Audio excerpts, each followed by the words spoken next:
In Pakistan, with heavy security in place, a special court in Islamabad indicted ex-military ruler Pervez Musharraf on treason charges. He appeared in court while the judge read out the charges. Musharraf came to power in a coup in 1999 and imposed emergency rule in Pakistan in 2007.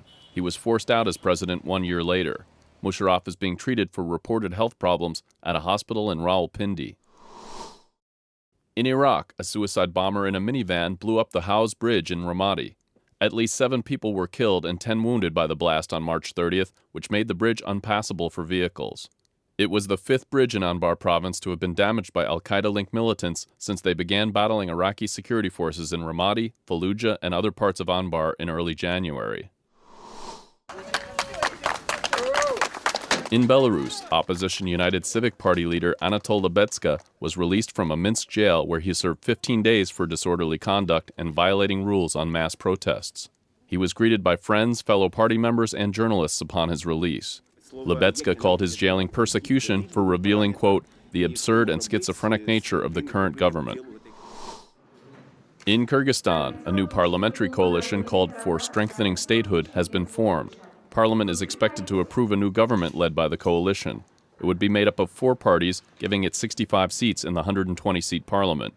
The previous government was dissolved on March 18th following accusations of corruption.